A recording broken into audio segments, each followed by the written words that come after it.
Bonsoir et bienvenue na balandi nyonso ya magazine Congo ya biso nyonso magazine d'actualité na bino yango et bandi déjà bomesana kolanda comme mesano chaque vendredi à partir à 22h juste puis rediffusion nango bozalaka toujours n'habitude à kolanda chaque samedi à partir il y a 10h45 comme d'habitude boyebi Congo ya biso nyonso mesana ko beta masolo etali actualité. Puis objectif nango ezana tina mingi ya ko accompagner bat nyonso bazalaka na vision ya ko bakisa en place na ba secteur nyonso donc na domaine nyonso ya vie na biso na RDC tina ete mboka na biso ekende liboso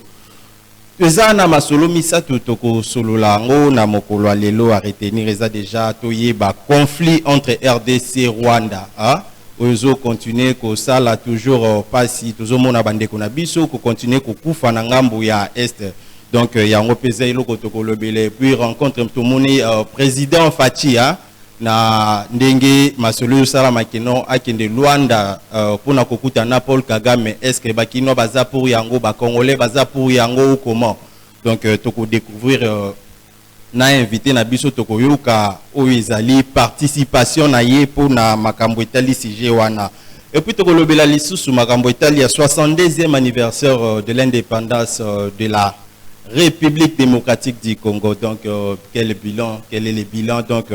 depuis tozoa indépendance est-ce qu'il y a eu des avancées par rapport à l'élite il y a Patrice Emery Lumumba est-ce qu'il y a eu des avancées on a peut tokolobela ngo tokolobela lisusu makambo etali acquittement ya mwana mboka Vital Kamerhe ancien directeur du cabinet ya chef de l'État o ba kitaki o peso continue ko sala moi débat na ba partout na ba réseaux sociaux na ba télé donc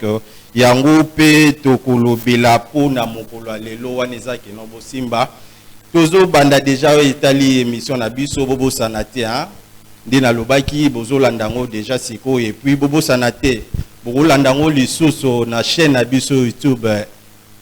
Congo ya biso nyonso TV donc bo continuer ko s'abonner donc vous allez belé bo aimer bo partager waneza contribution na bino pour na émission na biso ekende liboso oui nazanga mokote nazo présenter bino déjà invité tozanaye donc na yende to beta masolo etali actualité ya mboka tozwa pe contribution na ye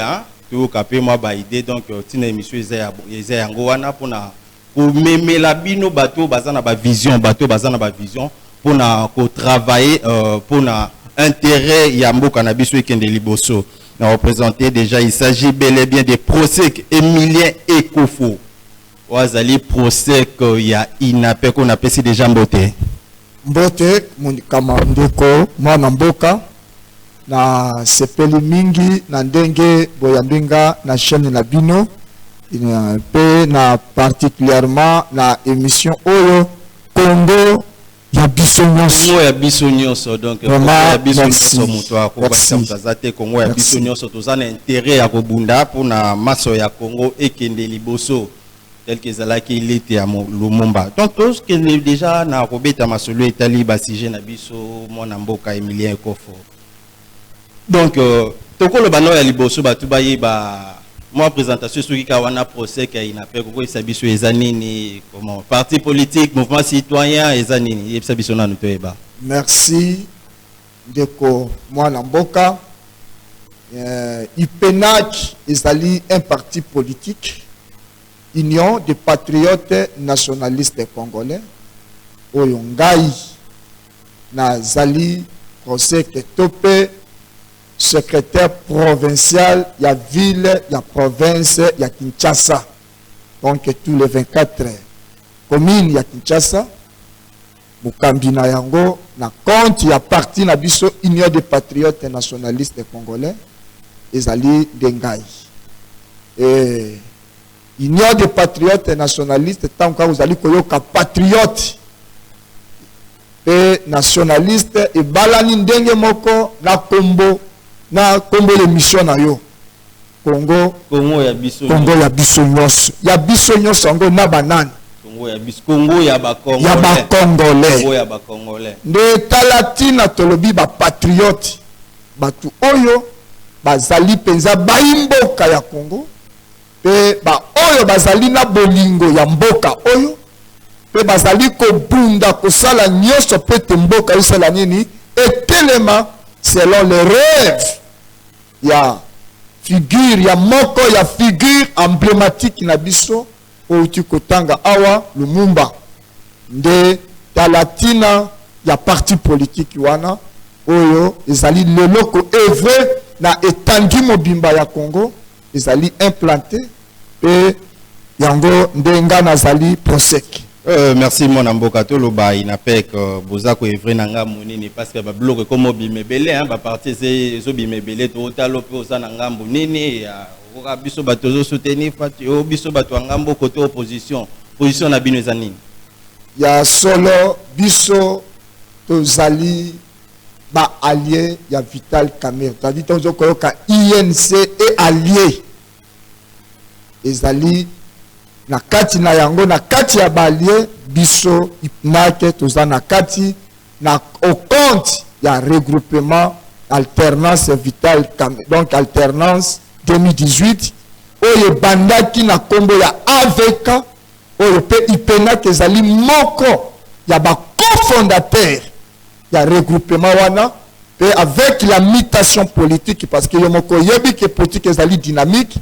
to bandaka yango ko banda 2011 tina moya lelo tango to komi na 2018 to mona ki kete sengela ki tolongola kombo ya AVK parce que biso na tango wana tozalaki na eleko ya opposition pe na kati na eleko wana tozalaki koluka candidat commun na compte ya opposition nde yango wana autorité morale ya AVK honorable Vital Kamerhe po nazali kopesa bambote de tozwaki likanisi ensemble longo na président ya PK ou azalaki secrétaire politique na biso son excellence Moïse Kongolo pe à son âme de tozwaki likanisi wana ya ko bongola yango kolongola Vital Kamerhe pe kotia alternance 2018 pour ete yango nde tozali kocheminer oyo lelo esimbami na mwana mboka maître Moke bienvenue. Merci, M. Milien. Donc, Tokeni Balamoko, 70 ans après l'indépendance, quel bilan par rapport à lutte, il y a Lumumba, évolution dans comment tout mati, tout kiti ou comment? Ndeko, pour tenir à la sincère envers Baimbo Kanyos, et ça passe pesamment. Tozomona eke bitumba ya Congo tina moya lelo ezana donc Congo to na kokoso pona nini parce que tangu tozwi lipanda oyokaka pe olanda na bokebi discours ya premier ministre oya talisaki minyoko pe passe parce que dans l'époque colonisation et simbamaki sur deux choses. L'oppression, c'est-à-dire le lenge ya konyoko la baimboka pe na exploitation. Alors biso pe na kati ya ipenaki la philosophie na biso tozali ko bundisa biloko wana mibale oto bengi l'exploitation pe l'oppression, c'est-à-dire bitozali photo bandir yango. Or na le 30 juin 1960 Lumumba azwaka maloba polele kotalisa bapasi nyonso tomonaki pendant 83 na se ya régime colonial epai ya babelge pe alobaki na matoi pe na mokili mobimba ke lelo pasi wana esali nini esili mpo na nini parce que azalaki na rêve ya Congo mais lelo soki totali bilan ya 62 ans ndenge tuninga 62 ans après. 62 ans na kolobake eza pasi pe mawa. Pour même ata ba belge ba nyokola kibiso. Net na ba histoire ndeto Hollanda ta na ba documentaire avant indépendance égale après indépendance. Na ki koloba d'une part et ki kozala bongo ndenge ka kolobi mais différence ezali mwa muki. Neleko wana ezalaki nde Mondela azalaki konyokola biso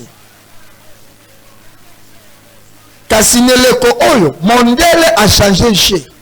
abatami na sima ya baimboka bimiseli bino lokola neti yende nzoka nde mondele abatami na sima oyo biso na ipenaki tozali kobenga bakolabo mpe baréactionnaire donc banéocolonialiste oyo tozali koloba ozalaki koloba so tokoloba baavancé eza na niveau nini et puis baplace nini peut-être évolution esalami te par rapport ya lete ya Lumumba 70 ans après baavancé na koloba yango mpo te osala comparaison malamu meka kotala nanu belge ata azalaki konyokola biso ata nyokolaki biso mais belge atongela biso baville mingi tovandi yango wana donc wana na cas ya colonisation banyokola biso bayaka kotoka bozwi na biso mpo ete basala nini bakende kotonga mboka na bango bango na 80 ans na bango basalaki ya 80 ans sikoyo beta bilan soki tolobi 80 moins 62 kaka ekara nini ya 18 ans c'est que bango na 80 ans ils ont réussi à réaliser ba grande métropole c'est-à-dire ba réaliser ba ville ba tongela biso banzela pe basaleli biso babongisaki biteyelo pe na l'hôpital qui à telle époque bakomaka kobenga Kinshasa poto moyindo mais na kati ya minyoko oyo batu na oyo biso bakongolais batata na biso pe na bakoko na biso bazalaka konyokwa mais kasi lelo tangu tozwi lipanda na selo maloba ya Lumumba ke pasi esili concrètement eloko ni vraiment toko simba na bano pe baelelo par rapport à histoire ya Lumumba c'était quoi comment nezalaki litini ezalaki nini vraiment bon bitumba ya Lumumba ezalaki moko il faut Congo oyo ezonga ya bakongolais ezonga na maboka bakongolais bozwi ya Congo ezala au profit ya bakongolais pe na vision Lumumba ezalaki ke moyimboka nyonso tu ya congolais esengeli à se sentir que réellement onde mboka na ngai pe bozwi nango emonana non pas na maloba nde toali koyoka bachiffre lelo nakoki koloba yango te parce que naza na ngambu ya union sacrée na nzela ya regroupement oyo tovandi kuna na nsima papa na biso Vital Kamerhe ke lelo tokoki koyoka ke mbongo oyoka ke le pays est riche or richesse ya papa eyebanaka na nani na bana tala vie ya congolais pe yoka pe tala nkita oyo evandi na kati ya mboka Congo est-ce que okondima ya solo ke Congo eza na bozwi okondima yango ti donc par là musala ezali ke mpo na Lumumba alingaki eloko wana nde yango nomoni mondele balingaki te parce que azalaki na vision pour preuve 62 ans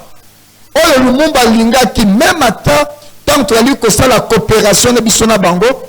ezala traité égal à égal ezala te ke parce que yo ezali soki mboka nini yo lekela ngai parce que yo nde te Lumumba alingaki biso yana alobaka Belgique pays ami à qui nous traitons égal à égal ne kombo wana ya égalité mondela lingaka yango te parce que pona moto mwindu esala nini azalaka nini inférieur toujours dans le cadre ya masolo etali 72e anniversaire ya République démocratique du Congo. Enfin après ba démarche nyonso tosili na déjà na kokunda o ezali relais que soit lino ya Patrice Emery Lumumba après ba année belé réaction non par rapport ya réaction na ngai na kozonga kaka na discours ya Lumumba walo bakisima na biso kozwa lipanda sima na biso kozwa lipanda politique esengeli siko tobunda pona indépendance économique elingi koloba nini totika kose dépendre kaka na baboka bapaya mais Congo yimoko na bozwi na ye soki nalobeli eloko moko ekopesa na souci tozali na 60% ya donc tozali na 60% ya cuivre et cobalt na tangu zamba talaka compter nombre de pays oyo ezali plus de 190 quelques pays oyo ezali na kati ya planète terre Congo ye moko aza na 60%. 60%. Or ba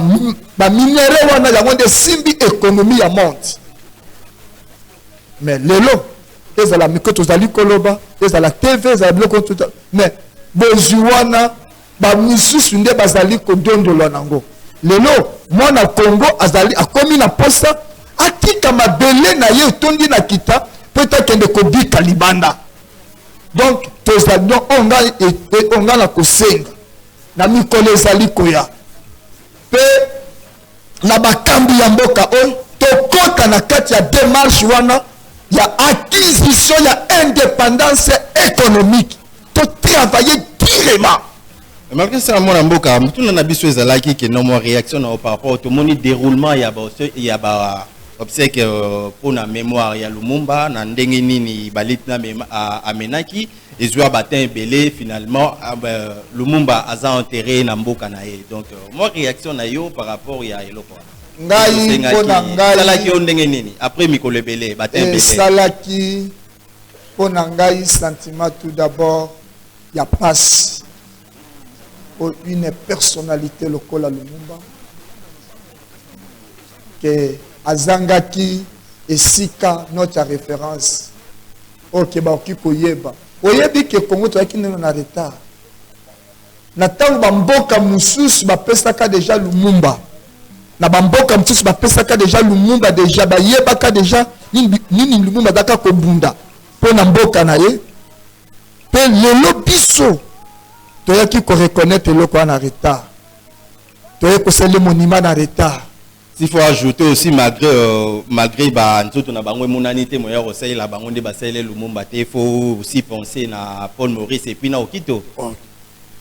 pratiquement parce que bazali na kati ya basopa ki makila na bango pone kolo bakufa te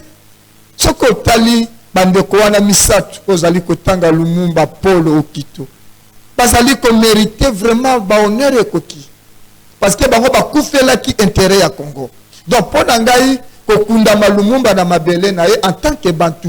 ezali na trouvango normal parce que na tradition na biso ezali que neti ceux qui n'est na Kinshasa awa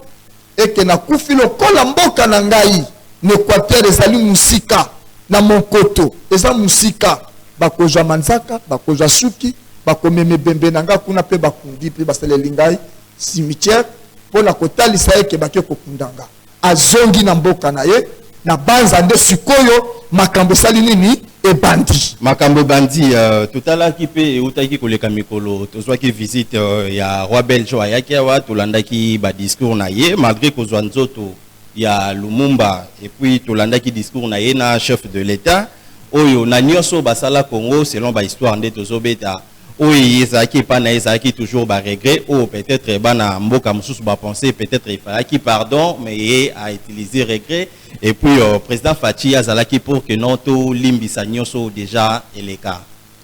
Bon, tu n'as pas ko kanga kanda libela na libela ezalite. En tant que chrétien na banza que pardon za na place na yango que ça soit la gravité à problème basali.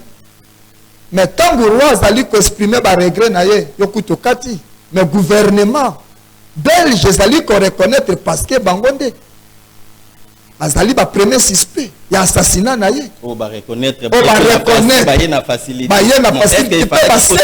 est-ce qu'il fallait qu'on s'arrête na pe ba sengi pardon non regret ba regretter qui bon roi regretter oui mais premier ministre de Belgique na gouvernement dans na gouvernement na yiko senga ba pardon na peuple na asenga ki pardon pour na nyos c'est que na mukusa na koloba boy sima ya pardon ndenge roi lobi pour na ngai ndenga lobi ke to boaka le passé pour que tout à la bas na ba préjudice eza na ba na ba minyoko wana eza na ba biloko ba kenda na ça mbongo kuna donc il faut tout s'arrêter kaka wana comment moi idée na yo idée na ngai ezali boy oui na banza na ndimi pardon parce que total ndimi pardon nani français ça l'air malgré wana ndimi ko foot eza na ba biloko a footi biso to kosenga na Belgique oyo sengeli lifuta liboso bien que mafuta msoki koya ba dommage par rapport ya perte ya baimbo kawana pe ongala kosenga la Belgique na roi belge pe na gouvernement ya Belgique bazalande sincère ndenge balobi que to banda siko une histoire ya sika et parce que histoire de partenarialisme c'est ça le mot du roi parce qu'auparavant relation coopération il y a Congo la Belgique et ça là qui a partenarialisme entre les supérieurs et les inférieurs mais tant galobi que to bois kawana parce que bisona bango tozali ko partager même histoire alors dans ce cas bazala sincère. Ok, merci. Wanezalaki ba réponse ça et à mon amboka Emilien Wanezaki participation na makambo etali bilan ya République démocratique du Congo 70 ans après indépendance. Donc tozo zwa moi ile mamoko to Rolanda tozo ile mawana to kota la o salamaki na paroisse ya Notre-Dame ya Fatima ezaki messe action de grâce. Il y a moins de Congolo. Une année après décès naïe, Tokota la Oezali réaction, il y a secrétaire politique, il y a alternance à 2018, maître bienvenu. Tokolanda ye ndengenini à Lobaki na Ndela il y a messe, il y a action de grâce wana. Tolanda après Toko Zonga pour continuer suite il y a émission Nabiso. Frères et sœurs et pour les pays, nous nous rendons compte que nous avons perdu vraiment quelqu'un de très cher dans nos vies. Prenons la parole à la clôture de la célébration. Maître Bienvenu Moké, secrétaire politique de l'alternance 2018, porteur des rêves de l'illustre disparu. Le président Moïse Kongolo, comme quelqu'un qui sentait son départ, m'a confié ses rêves pour sa famille politique, pour son ami et frère Vital Kamere, en sortant d'une réunion que nous avions tenue avec le secrétaire général Billy Kambale ici présent. Nous avions partagé de longs moments autour de ses rêves, comme quelqu'un qui sentait qu'il allait nous quitter. Rêves que j'ai jalousement conservés et dont les réalisations sont en cours. Une année après sa disparition, je suis... merci DT Harris, le coup sur la image aussi les côté la wana mon amboka réaction par rapport à mes actions de grâce. Tania Zalaki au moins de Congo le ponayo. Bon, Ponanga président Moïse, son excellence président PKP secrétaire politique. Le secrétaire politique il y a en 2018 azali vraiment mutu apesa kinga penza goût ya ko s'engager na combat politique. Vraiment c'est un patriote. Na kikoloba azalaki lokola Moïse. Oyo ndenge makomi na nzambe zotalisa biso ke Moïse aboyaka kosepela na bozwi ya Pharaon andimaka konyokwama na baimboka ya na baimboka na ye parce que misu na ye zalaki komona lobby ya batuana na banza mwenza zalaki na une vision sur le Congo et il voulait réellement que combat ya Mzee Laurent Désiré Kabila rêve na ye souci na ye oya yaki pona komema penda changement na mboka oyo rêve se matérialiser mais malheureusement Kabila Mzee Laurent a été trahi. Alors c'est pourquoi on a moins à monaki que esengela ki to continuer la logique wana parce que faut Congo rayonner le Congo ezwa stature nango yango wana pona ngai azalaki na ba leçon ngala sepela ki tout d'abord c'était sa simplicité ezalaki sa façon ya ko juger les choses donc azalaki penda na lucidité moko lucidité donc o ayebi ko tanga pa yebi ko comprendre likambo quelque chose atali le loko amoni alobi te atangi yango ta comprendre yango pe amemi bino na ndenga bosembo. Merci, monsieur Emilien Tozo, qui est déjà na deuxième sujet na biso. Deuxième sujet na biso, Toloba qui déjà est na début, acquittement, il y a mon ambo capital Caméré, Wazali président INT, puis ancien directeur de cabinet et chef de l'État. Tozo, na yangonde to continuer ma solo bongo, bo continuer ko benga donc vous avez belé et puis bo continuer ko s'abonner à la chaîne na bino Congo ya biso nyonso TV wana ndepe bokozwa donc après awa kuna déjà émission ezali bokozwa ngo boza ebele déjà bozolanda boza ebele ya Hollanda namoni batu Angola France partout Kin Mobimba donc Amélia Babenda my grande Laetitia Babenda et puis Gloria la cadette boza ebele vraiment bozolanda biso donc bo continuer ko s'abonner bo aimer et puis bo partager wana contribution ya Bino pour na émission na biso. Moi Namboka accusé pour le détournement des fonds de deniers publics. Oyo babenga ki esala ki makelele mingi. O ebenga maki na bandenge nyonso détournement intellectuel, vol tout. Aujourd'hui moi Namboka Vital Caméré a quitté Koka annonce wana sentiment na ezaki ndeni. Tout d'abord, sentiment nangai ezalaki tout d'abord il y a esengo parce que vérité est longue. Vérité est longue dans ce sens que bafundaki mais oyo mwana mboka azalaki koloba po ete yo nanga tolandaki de près aussi. Tu à tel point que justice et lobby que vol intellectuel nous ont candé na pénal. Il faut pas que ceux qui balobi oyibaki bik il faut pas mona yo na bik to le bakalamé dans les sacs mais ba preuve ça l'a quitté il a été condamné par défaut mais quand la même justice on a dali ko pesa longo ya na musala basali parce que balinga ki ba inculpé la condamnation injustement moi na mboka mais d'après l'examen na cour ya cassation balobi te faut ba bandela bandeli lelo solo et longi bon solo ngezali que Caméré innocent. Pensez-vous que le dossier Caméré est qui affaire politique ou justice? Non, ezalaki affaire politique pe donc na cas tu kuna affaire politique ezalaki ti parce que pour nangai toyokaki yango ba malamaki marche nazaki te affaire politique il faut yeba kazali leader. Le leader, le pacificateur, leader Nabiso, que bana baki ko c'est la réaction ton papa Kangami. Attends tout le monde a en gros ceux qui ne te ko Kangaya arbitrairement. Batu ya ndaku na yo ba osala nini? Ba ko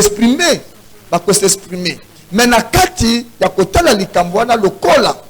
est responsable andimaki. Oyebi tant ozolo ba kezala ki eloko moko politisé c'est comme s'il y a eu des arrangements non. Non, non, il faut pas te dire tout le monde pas na comportement ya président Fachi pena élégance ya yomoko Caméré parce que na constitution la biso l'article nango 151 et boyi que donc justice est à la indépendant elles ont injonction T c'est-à-dire ils ont qui peut injonction T mais basala ki musala na bango librement pe mwana mboka na ba pe na ba avocat na ye ba bundi pona ko prouver innocente na ye et lelo ba pesi raison que ndeko na yoso oyo lekaki yo ozala kino na likambute talatina lelo ba bimise libanda pe na pesi longo yana yango aussitôt lavé par la justice Mbalamoko Tomoni rencontre na président de la République. Ni ne batami na sima wana tokoyeba. Bon, ya liboso nanu président Fachi na président Caméré bazali teuti na sikamoko, teuti na liboke moko. Teuti na liboke ya cash parce que to sala ki cash na IDPS na balie, pe INC na balie obso to salaki. To sali pe to zui alternance et tumba oyo to zala ki koluka na mboka Congo. Donc ce qui bakutani ezali nango na ndenga mabe te. Ok, bazo signaler biso déjà moi tant comme que na suka moi na moi tant moi mketo kende nango na lombango. Est-ce que Vital Kamerhe Roni susu ako jouer est-ce que ça ako jouer li susu na mboka na biso? Bon, Congo ezali na posa, Congo ezali na posa ya expertise na ye. Et tozalaki koloba que le Congo a besoin de lui. Azana musala o aroki ko jouer vraiment na ko senga que na mboka na biso Kamera azali na musala ki ko sala. Nyoso to ba ko pesa ye mo kaloba ka taki ndugumesa okende pe akosala lolenge na ba sala te. Oui, merci Ezaki na ma solo belef senga to beta mais faute ya ngonga donc moyen ya kozwa ko beta nyoso eza vraiment te. Nyoso ya robeta vraiment ezate to kemba monto toucher ata moi des questions na makambo etali conflit entre RDC na Rwanda. Comme ça tous moi réaction non. Tous réaction par rapport à conflit na 2 minutes parce que basinale biso déjà to komi na suka ya temps moi réaction moké. Conflit ya Rwanda na RDC ndenge pona kosukisa na ko lobailoko moko bandeko Rwanda ba Rwandais pe plus précisément Kagame ayeba que azala sincère oyebi to boy politique ya politique d'Autriche ke naza kuna te me bakangi ba soda rwandais ote bazali ba soda rwandais te oba donc ozomona kazali sincérité oyo ngala kosenga na président la mukolo ya lobby ezali ke président azala franc liboso na ye palobela ye ke atika baje wana pamba pamba toki kondima te ke Congolais tokufaka 12 millions. La constitution la biso lobi que la vie ezali sacrée.